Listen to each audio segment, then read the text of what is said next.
Alan Crotzer. Alan Crotzer is an exoneree who served 25 years in prison. So here's what happened. On July 8, 1981, 3 men broke into a home in Tampa, Florida. 5 people were inside the home. The 5 residents were then threatened by 1 man with a gun, and the family was robbed. 2 of the people inside, a mother and daughter, were kidnapped and taken to a wooded area by being shoved in the trunk of their car. Once they stopped, a 38-year-old woman was forced to the front of the car, where she was then raped both orally and vaginally. Another man took the little 12-year-old girl out of the car and put her in the back seat, where she was raped as well. When the second man was done with her, he then got out and raped the older woman as well. All the while, the third man stayed inside the car and not participating with the other 2 men. Both the mother and the daughter were left tied to trees in the woods when the men were done. And when they sped off, the mother freed them both, and then they both went to the nearest resident's house, where they called 911, and then the victims were taken to the nearest hospital, where they were both given rape kits. Before the men sped off with the girls in the car at the resident's household, some of the family members were able to break free and write down the license plate of the car, where then they gave it to the cops after the incident happened. And then when the cops ran the license plate, it showed that it was registered to a man in St. Petersburg. The man then They put together a photograph line, and the man was in it, along with a couple men that looked like him. Then the eyewitnesses and the victims, looked upon these photographs, and however, there was no identification made. Police later found out that the owner was incarcerated at the time of the crime, and Douglas James was borrowing the car. Alan Crotzer was also included in the photo lineup, leading to the adult rape victim confirming that both Douglas and Alan did the crime. So that's 2 of the men. What about the third one? Police made another lineup with Douglas's brother, who was confirmed as the third assailant. Out of the 3 men, Alan was misidentified as the assailant who both carried the gun and who raped both the victims. So Alan Crotzer was misidentified by the eyewitness. That's part of the 69% of exoneree cases that dealt with eyewitness misidentifications.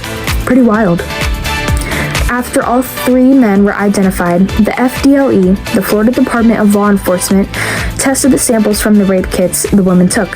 Scientists who worked the case ended up with the results from the rape kit that said that the blood group or type from the semen sample had very similar markers or groups that was matched Alan Crotzer's. But however, the semen blood groups from the assailant mixed with the victim's blood groups, it gave false readings, because the victim's own groups, like blood groups, could be masking the actual assailants, therefore masking it to look like Alan Crotzer's. Alan's case was part of the 43% of cases that have had misapplication of forensic science. With that, the trial took place, where Corlenzo James pled guilty, and then Alan and Douglas were tried together. Alan tried to have this changed, especially because Douglas was representing himself, but Alan was denied. Even though all his pleas of not knowing anything, eyewitness misidentification brought him to a guilty charge, where he was charged with sexual battery, kidnapping, aggravated assault, burglary, robbery, and attempted robbery, and he was sentenced to 130 years in prison on April 22, 1982.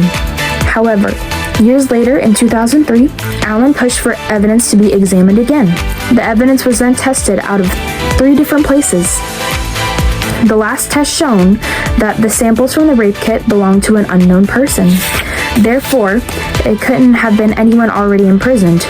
With that, Douglas Jones then fully confessed that it was not Alan, but in fact Douglas himself, his brother, and a childhood friend that performed the crime. Finally leading to January 23, 2006, where Alan was told he was now a free man. Now, Alan is a single father, and he has moved to Tallahassee, Florida, where he has volunteered with the Innocence Project to talk to many young kids about the court system, or the corrupt system, teaching kids how to not get put behind bars, especially the younger kids who are prone to being forced to falsely confess because of how easily they are to manipulate. But all in all, Alan is a free and happy man. A big thing to take away from this case is that racial equality is shown in lots of exoneree cases. They do make up the most of exonerees. Now, cops think confess now and prove guilty later. It really does show how unfair and corrupt people are now, against different races especially. Thankfully now, interrogations are recorded, but still there are many people behind jail bars now than there were many years ago. And with that, cops use techniques to to lie to people to get them to falsely confess. They try to get anyone to confess. Anyone they can get, they will try to make them falsely confess. This shows how corrupt the system is. Other connections I've made is that the evidence used to both convict and exonerate Allen is biological, but yet not reliable, because first it showed that he was guilty, but then many years later it showed that he was not guilty. So it's not reliable, but I do have to say it was valid evidence, because it was stored properly and it was able to be used among years later after the crime was committed.